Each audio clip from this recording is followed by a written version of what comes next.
Vriende, goeiemôre. Baie welkom vanoggend op hierdie lekker herfsoggend. Jy kan dan voel die seisoen is 'n bietjie aan die verander. Is nie meer so hy warm Sondagoggende nie. Maar ja, ons is besig om in herfs in te beweeg. Die winter begin al so vinnig sy tandjies wys, maar ons ken mos nou die winter in Oudtshoorn. Hy kan mos maar ook maar lekker koud raak. So ons sal nou nie vanoggend waiers gebruik nie so. Ons is baie dankbaar vir die bietjie verandering in die weer. Vriende, nogmaals welkom vanoggend. Dit is goed om elkeen van julle te sien. Hier's besoekers ook by ons vanoggend. Welkom ook aan julle. Vriende, en dan die volgende ding is, julle het mos nou almal al gehoor van my uitdaging rondom my operasie wat ek nou moet kry die 12de Mei en ons dankie vir julle ondersteuning. Maar dit het 'n effek op Pinkster en Hemelvaart en daai tipe van dinge. En so het ek in die kerkraad 'n bietjie gesels. Dominee Gerard van Skalkwyk gaan vir ons die Hemelvaartdiens hou die 17de Mei. Maar ek het toe 'n ander afgetrede dominee bietjie nader getrek. Dominee Johan Estreys en Johan, daar sit Johan. Kon jy gou voorkom staan en sien hoe mooi lyk jy? Dominee Johan was jarelank daar. Ek dink jy moet omstap. Ek maak hierso toe. Jy kan nie almal hier deur stap nie. Kom hier. Jy moet by my kom staan. Nee, hy wil net so draai geloop het. Johan, baie welkom. Johan en Elizabeth. Baie welkom hier voor by my. Kyk hoe mooi lyk hy, né? Hy het 'n bietjie minder hare as ek, maar dit beteken nie dat hy minder mooi as ek lyk nie. So jy lyk baie mooi. Johan, baie welkom hierso. Toe Johan was so 23 jaar daar in Grafry, net daai baie mooi kerk in die middel van die dorp, was hy leraar daar. In die laaste klompie jare by Aliwal Noord, né? Daar het hy afgetree en van die begin van die jaar af het hulle nou permanent gevestig op Oudtshoorn. So hy gaan vir ons die Pinksterreeks hou. So Johan, baie sterkte en baie seën en dankie dat jy bereid is om vir my te help in hierdie tyd. Ek waardeer, hoor. Weet jy of jy iets wil sê vir die gemeente nie? Jy sal maar hulle sal luister in die woord. Dan kom hulle glad nie. Dan kom hulle glad nie. Dominee Johan gaan volgende Sondag. DV is mos nou 'n bietjie 'n lang naweek. Ek het nou lankal my goed gereël vir die dinge. So hy sal volgende Sondag die erediens waarneem en daarna as die Here wil sal hy dan ook vir ons die Pinksterreeks hou. Ons gaan ook die Pinksterreeks wat hy gaan hou vir julle kommunikeer wanneer ek dan nou op mediese verlof is, verstaan so. Maar ja, ons sien uit na dit, dat dit ook net verby kan kom, maar ek glo dat die Here vir ons styf vashou ook in hierdie tyd. Almal van ons het stories van uitdagings in ons lewe.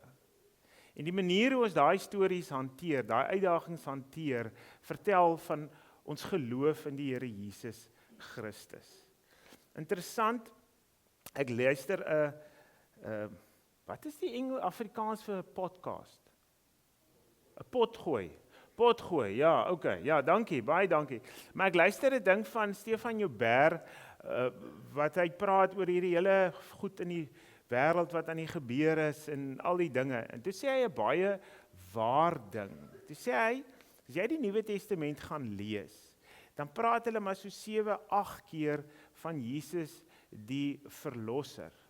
Maar hy praat amper weet jy hoeveel oor 100 keer van Jesus is die Here, die Kyrios. En daarom as ons deur moeilike tye in ons eie lewe gaan, dan kom ons terug en ons herinner mekaar net aan hierdie een ding.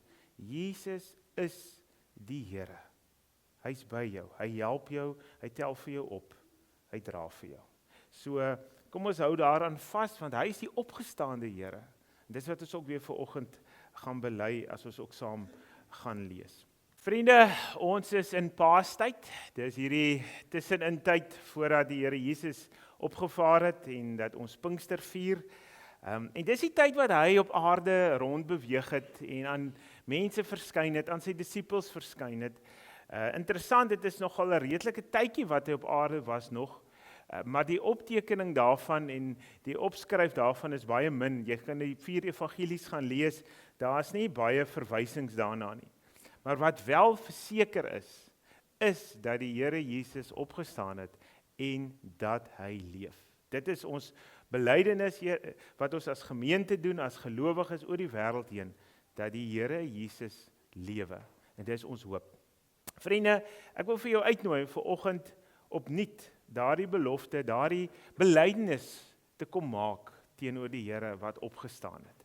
Ek nooi jou uit om stil te raak en ons dink aan ons land, ons dink aan die wêreld wat regtig bietjie nie op 'n goeie plek is nie, en ons dink aan onsself. Mag die Here ons in hierdie tyd vashou en dra en beskerm. So kom ons raak stil voor die Here.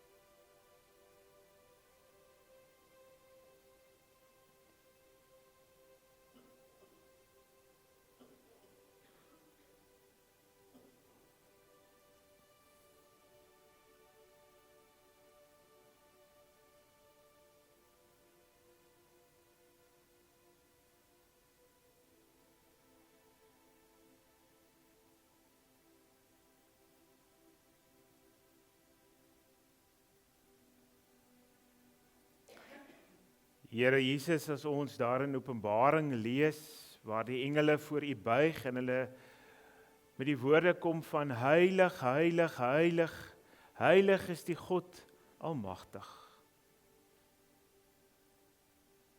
Here, U wat op die troon sit, en die Seun wat aan die regterhand sit, en die Heilige Gees wat teenwoordig is. Here, ons kom aanbid vanmôre drie enige God, Vader, Seun en Gees. Dankie Here dat ons vanmôre die voorreg het om as gemeente voor U te kan buig en te erken dat U die opgestaande Here is. Amen. Die Here het opgestaan.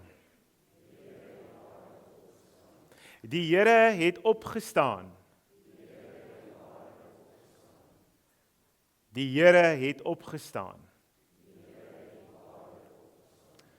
Liewe gemeente, wees gegroet met die wonderlike woorde van genade en vrede vir julle vanoggend. Mag julle dit vanoggend saam met ons beleef en ervaar. Amen. Vriende, ons het nou so lekker gesing en eer gebring aan die Here. Kom ons raak rustig voor hom en dan bid ons saam voordat ons die teks oopmaak en te lees. Hemelse Vader, baie dankie vir hierdie oggend om vanmôre weer 'n Bybel te kan oopmaak, 'n woord saam te kan lees in die teenwoordigheid van U Gees. Here, dankie vir hierdie voorreg om wat ons het vanoggend om eer aan U te bring deur ons stemme, deur die liedere, deur musiek. Here, ons kom net opnuut en ons kom buig voor U, ons kom buig ons hoofde en ons kom sê, Here, wees ons genadig in hierdie môre. Mag ons opnuut vanmôre iets ervaar, beleef van U wat deur ons kom waai met U Gees. Here, dankie dat ons in hierdie tyd opnuut mekaar kan herinner dat U waarlik opgestaan het en dat U lewe en dat U die Here is. Here, maar ons bid vanmôre opnuut vir almal wat siek is in ons gemeente. Hulle wat behandeling kry vir siektes, vir kanker. Hulle wat operasies moet ondergaan. Hulle wat net sukkel met hulle gesondheid. U ken hulle by die naam, Here. Mag U liefde en U genade oor hulle wees. Here, maar dan bid ons ook vanmôre met dankbare harte vir die genadewater wat geval het die afgelope week. Dankie Here dat ons sommer oornag kan sien hoe die veld en die wêreld daar buite reageer en hoe mooi groen alles skielik geraak het. Dankie Here vir dit. Here, seën ons vanmôre met die lees van hierdie woord. Kom skryf dit op ons harte. Kom verander ons gemoed wanneer ons saam is. Dit bid ons in die naam van Jesus Christus, ons opgestaande Here. Amen. Vriende, ons is by Johannes 21. Jy sal sien, ek het die afgelope tyd daar rondom Lukas ook stil gestaan, rondom hierdie gebeurtenis van die Here Jesus wat opgestaan het en aan mense verskyn het, en dan op die ou ende het daar sekere insidente plaasgevind. Nou hierdie Johannes 21 kry ons die insident van die disippels het gaan visvang, en dan vang hulle niks, en dan sê Jesus vir hulle, gaan weer uit, en dan vang hulle ook hierdie klomp vis, kom hulle terug, en dan maak hulle ontbyt vir Jesus en vir hulle almal. En dan by die ontbyt, by hierdie ete, vind daar iets besonders plaas. Die Here Jesus praat met Petrus. Maar dis nie sommer net, hallo Petrus, hoe gaan dit met jou en wat doen jy nie? Nee, dit gaan oor om vir Petrus 'n opdrag te gee. En ons stel dit op in hoofstuk 21 vers 15, die volgende. Daar lees ons dan saam. U kan dit in die bord volg of in die Bybels. Toe hulle klaar geëet het, vra Jesus vir Simon Petrus, Simon, seun van Johannes, het jy my baie lief, meer as hulle hier? Ja, Here, antwoord hy hom, u weet dat ek u lief het. Hy sê toe vir hom, laat my lammers wei. Toe vra Jesus hom weer 'n tweede keer, Simon, seun van Johannes, het jy my baie lief? Ekskuus. Ja, Here, antwoord hy hom, u weet dat ek u liefhet. Toe sê hy vir hom, pas my skape op. Jesus vra hom 'n derde keer, Simon, seun van Johannes, het jy my lief? Petrus het bedroef geword, omdat Jesus hom 'n derde keer gevra het. Het jy my lief? En hy antwoord hom, Here, u weet alles. U weet dat ek u liefhet. Hy sê toe vir hom, laat my skape wei. Dit verseker ek jou, toe jy jonger was, het jy self jou klere vasgemaak en gegaan waar jy wil. Maar wanneer jy oud is, sal jy jou hande uitsteek en iemand anders sal jou vasmaak en jou bring waar jy nie wil wees nie. Dit het Jesus gesê en daarmee aangedui, deur watter soort dood Petrus God sou verheerlik. Daarna sê hy vir hom, volg my. Vriende, net tot sover, mag die Here hierdie gedeelte aan ons harte seën, as ons 'n bietjie daaroor met mekaar gaan gesels. Nou, ek het nou al vir 'n paar keer vir julle dit uitgelig, dat daar uit 'n bepaalde insidente plaasgevind.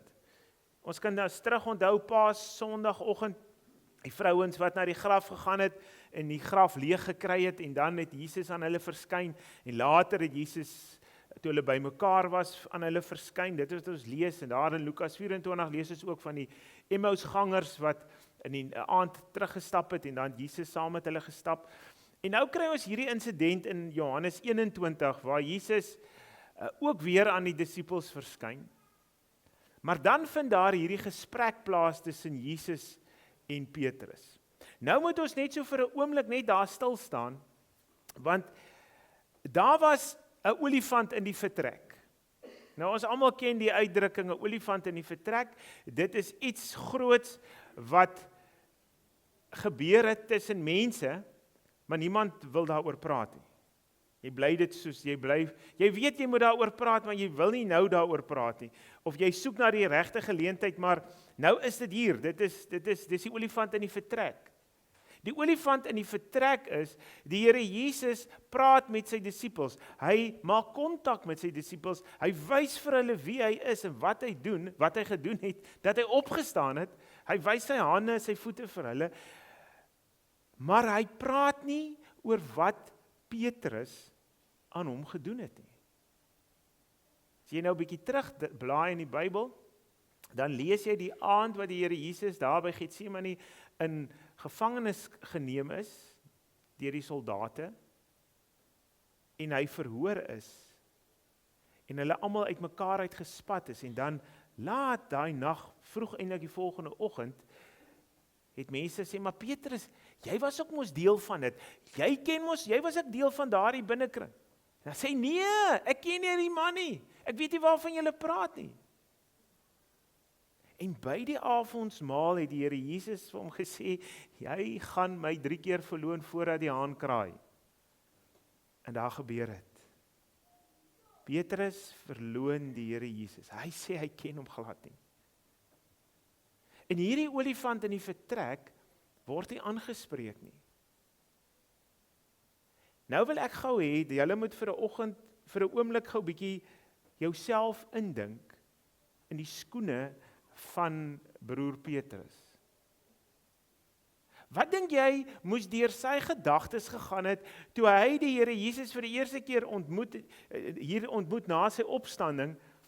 En hier is dit, hier is die man regtig voor my. En ek dink persoonlik, Petrus het onthou wat hy aan die Here Jesus gedoen het. Hy het onthou dat hy hom verloon het. En wat maak die Here Jesus? Hy konfronteer hom nie, hy sê nie dadelik vir hom, jy's mos die mannetjie wat mos gemaak het of jy nie my ken nie. Nee, hy bly stil, hy los dit. Hy wag vir die geleentheid waar hy daardie daad wat Petrus gedoen het, kan omkeer, sodat Petrus in sy amp as disipel eintlik heraangestel kan word.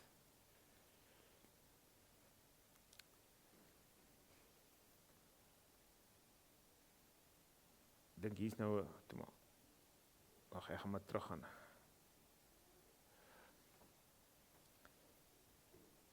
Vriende, wat doen die Here Jesus? Hy begin deur vir hom te vra, het jy my lief?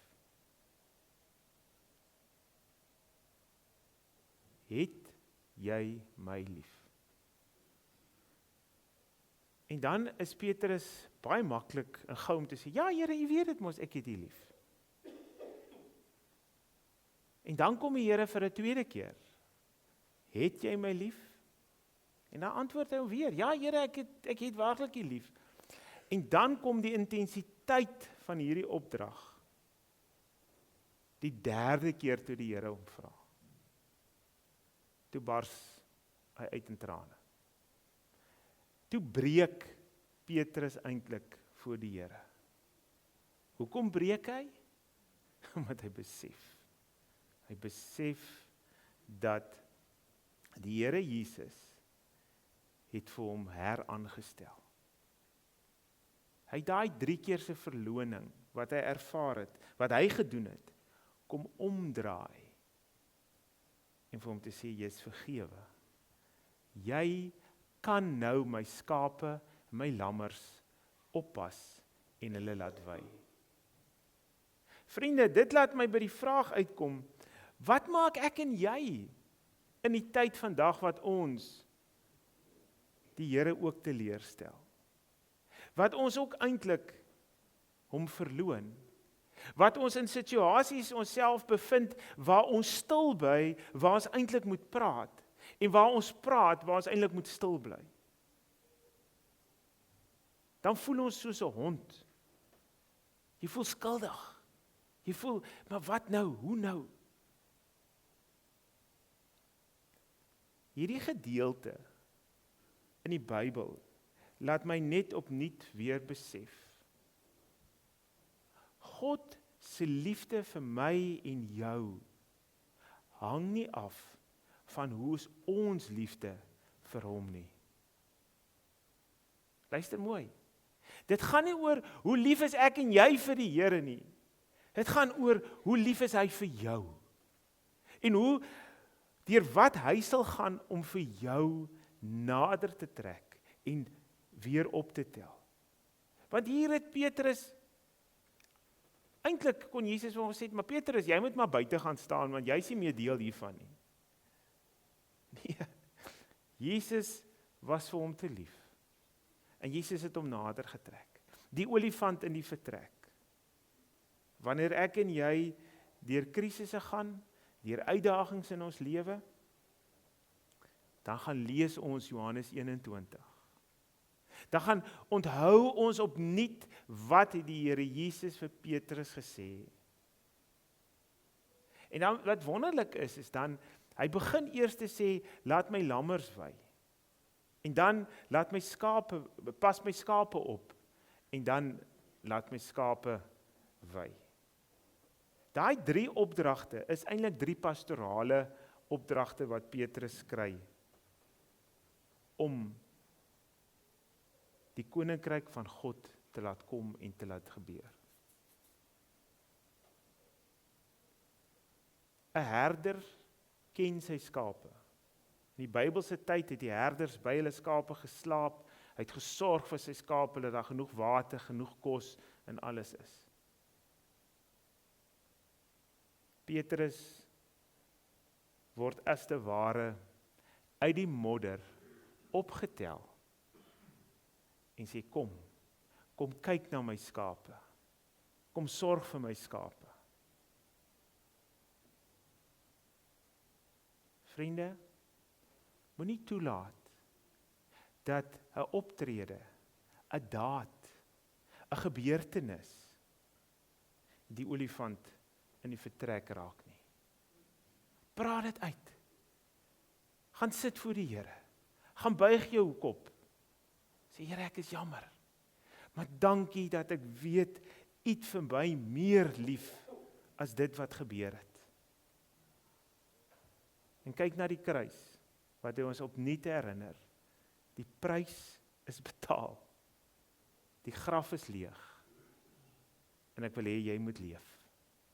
Dis die Here se opdrag aan ons. Dis die opdrag aan Petrus.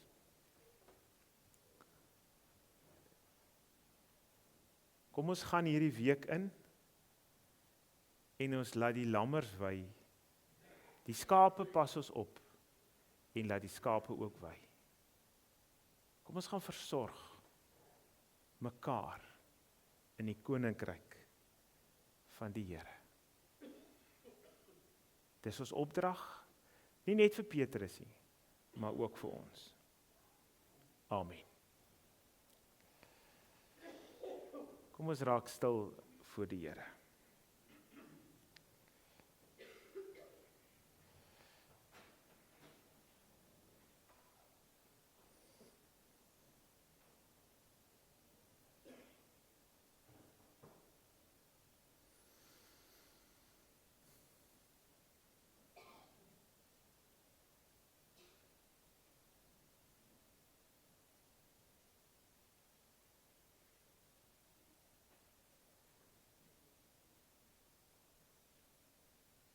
Here, ons staan almal skuldig voor U vanoggend. Ons besef dat ons ook maar soos Petrus 'n skuldige gewete het, Here. Dat is nie werd is om voor U te verskyn nie. Maar Here, U kom tel ons op vanmôre. U kom herstel ons. En U kom gee opnuut vir ons die opdrag. Gaan uit en gaan werk in die koninkryk. Gaan versorg my skape en my lammers.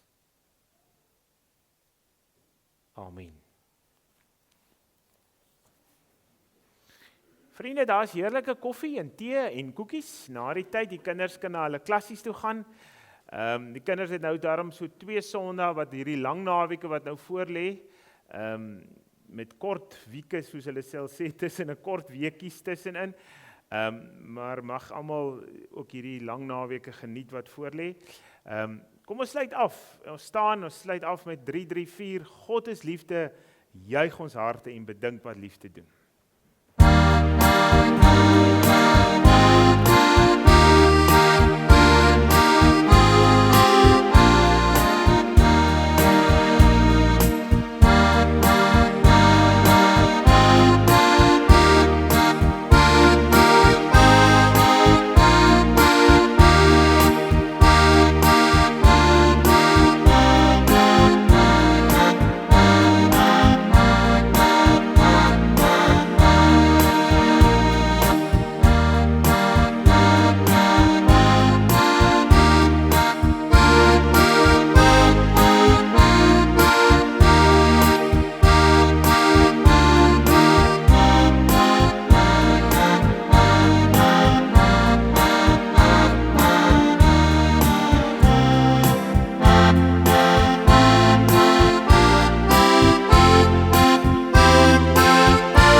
En ontvang die seën van die Here en gaan na die huise in sy vrede. Die genade van God, die liefde van Jesus Christus, en die gemeenskap en vriendskap van die Heilige Gees sal julle seën en beskerm en by julle wees in hierdie week. Die Here seën julle. Amen.